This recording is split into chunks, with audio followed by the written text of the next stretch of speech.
انتہائی دل خراش واقعہ 45 منٹ آن لائن بھوت۔ یہ آج سے تقریباً 1 سال پہلے کی بات ہے جب نازک صاحب کو ایک شادی کی تقریب میں شرکت کرنا تھی۔ ان کو ایک دور دراز گاؤں میں شادی کی تقریب میں شرکت کے لیے جانا تھا۔ سردی اتنی شدید تھی کہ دانت ایک دوسرے سے ٹکرا ٹکرا کر ٹوٹ رہے تھے اور پورے ٹی وی لانچ میں دانت ہی دانت بکھرے پڑے تھے۔ اتنی سردی میں کسی دور دراز جگہ تقریب میں شرکت کے لیے جانا گدھے کو انسان بنانے جتنا مشکل کام تھا، لیکن نازک صاحب جب ایک بار کمٹمنٹ کر دیتے تھے تو اس کے بعد وہ خود کی بھی نہیں سنتے تھے بلکہ بہرے ہو جاتے تھے۔ خیر نازک صاحب لانچ میں تیار بیٹھے تھے، اچانک گھر کی گھنٹی بجی، ٹنگ ٹانگ۔ باہر جا کر دیکھا تو نازک صاحب کے انکل پنگ پونگ اپنی پرانی سی فوکسی گاڑی کے ساتھ کھڑے مسکرا رہے تھے۔ اچانک انہوں نے نازک صاحب کو دیکھ کر بڑے چہک کر کہا، نازک تیرے ہاتھ کہاں گئے؟ اس وقت نازک صاحب کو بڑی شرمندگی محسوس ہوئی اور نازک صاحب نے کہا، وہ دراصل انکل سردی کی وجہ سے آستین نیچے کر لی تھیں، اس وجہ سے آپ کو ہاتھ دکھائی نہیں دے رہے تھے۔ انکل نازک صاحب کا یہ جواب سن کر غصے سے بولے، برخوردار تو آستین نیچے کرنے سے سردی لگنا بند ہو جائے گی؟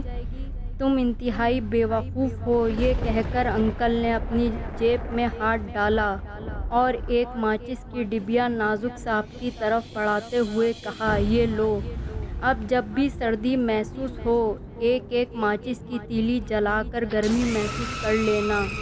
نازک صاحب یہ بات سن کر کافی خوش ہوئے کہ چلو سردی کی شدت سے تو جان چھوٹی، اب سردی جانے کا کام باقی رہ گیا ہے۔ وہ انکل کے ساتھ گاڑی میں بیٹھے اور سفر کے لیے روانہ ہو گئے۔ سفر تقریباً 2.5-3 گھنٹے طویل تھا۔ ابھی سفر کرتے 1.5 گھنٹہ ہی گزرا تھا کہ انکل کی گاڑی ایک انتہائی سنسان اور دہشت ناک جنگل میں جا کر ایک خوفناک چیخ مار کر بند ہو گئی۔ نازک صاحب اور انکل ڈرتے ڈرتے گاڑی سے نیچے اترے اور اپنے موبائل کی ٹارچ روشن کی تو دیکھا وہ کوئی گھنا جنگل نہیں تھا بلکہ وہ ٹماٹر اور چلغوزے کا کھیت تھا۔ خیر انکل اپنی گاڑی ٹھیک کرنے میں لگ گئے، لیکن نازک صاحب کی نیت ٹماٹر اور چلغوزے کا کھیت دیکھنے کے بعد کچھ خراب سی ہو گئی تھی۔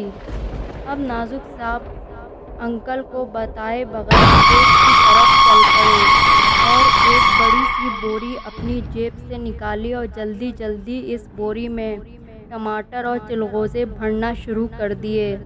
جب بوری فل ہو گئی تو نازک صاحب نے جیسے ہی بوری اٹھائی، بوری نیچے سے پھٹ گئی اور سارے ٹماٹر اور چلغوزے نکل کر گر گئے۔ اب تو نازک صاحب کو بڑا غصہ آیا۔ خیر انہوں نے بوری ایک طرف پھینک کر جلدی جلدی اپنی جیبوں میں ٹماٹر اور چلغوزے بھرنا شروع کر دیے، لیکن یہ کیا، ان کی جیبیں بھی پھٹ گئیں اور سب چیزیں نکل کر گر گئیں۔ ادھر نازک صاحب کو انکل نے آوازیں دینا شروع کر دیں کہ گاڑی ٹھیک ہو گئی ہے، آ کر بیٹھ جاؤ۔ اب نازک صاحب جا کر گاڑی میں بیٹھ تو گئے لیکن ان کا دل ابھی تک ڈھیر سارے ٹماٹروں اور چلغوزوں میں ہی اٹکا ہوا تھا۔ ادھر کھیتوں میں ایک جن بھی کھڑا نازک صاحب کی حرکتیں دیکھ رہا تھا۔ اس جن کو بہت غصہ آ رہا تھا کہ اتنے سارے ٹماٹر اور چلغوزے درختوں سے توڑ توڑ کر پھینک دیے اور لے کر بھی نہیں گئے۔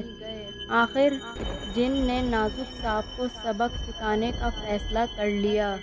اب جیسے ہی نازک صاحب شادی کی تقریب میں شرکت کرنے گاؤں پہنچے، جن بھی ان کے ساتھ گاڑی میں بیٹھ کر شادی میں گیا۔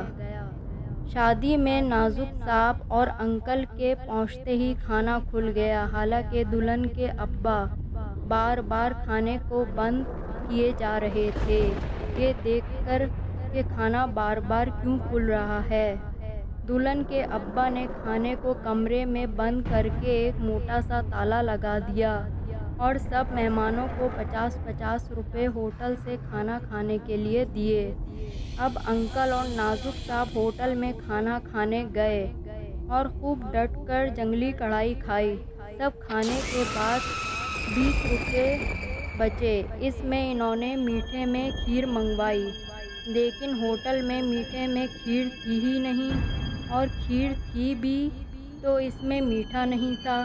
آخر بغیر میٹھے کی کھیر کھا کر آ گئے۔ اب تقریب اپنے اختتام کو تھی اور نازک صاحب اور انکل واپس گھر جانے کے لیے گاڑی میں بیٹھ کر روانہ ہو گئے، اور جن بھی ان کے ساتھ گاڑی میں بیٹھ کر گھر آ گیا۔ گھر آ کر نازک صاحب نے اپنا موبائل فون نکالا اور اپنے دوستوں سے بات کرتے کرتے کب ان کو نیند نے آ لیا کچھ پتہ نہیں چلا۔ اچانک وہ جن نازک صاحب کے کمرے میں آیا اور ان کے اینڈرائیڈ موبائل کے ایپلیکیشنز میں گھس گیا۔ کبھی وہ گوگل میں گھس جاتا تو کبھی وہ face book per on line ہو جاتا، کبھی واٹس ایپ پر چلا جاتا۔ اس طرح 45 منٹ تک وہ جن اس قسم کی حرکتیں کرتا رہا اور پھر واپس اپنے ممی پاپا کے پاس چلا گیا۔ پھر اچانک نازک صاحب کی آنکھ کھلی تو ان کے دوستوں نے کہا، بھائی بات کیوں نہیں کر رہے تھے؟ کبھی face book per on line نظر آ رہے تھے، کبھی واٹس ایپ پر جا رہے تھے، لیکن جواب ہی نہیں دے رہے تھے۔ آخر ماجرا کیا ہے؟ نازک صاحب یہ بات سن کر کافی پریشان ہوئے کہ یار میں تو موبائل بند کر کے سو رہا تھا، تو یہ حرکت کس نے کی؟ اب جب بھی نازک صاحب کو یہ واقعہ یاد آتا ہے تو یہ سونا چھوڑ دیتے ہیں۔ اس وجہ سے ان کی آنکھیں ہمیشہ سوجی ہوئی رہتی ہیں اور وہ آنکھوں میں تازہ گلاب کے پھولوں کا کشید کیا ہوا عرق ڈال کر روزمرہ کے کام سر انجام دیتے ہیں۔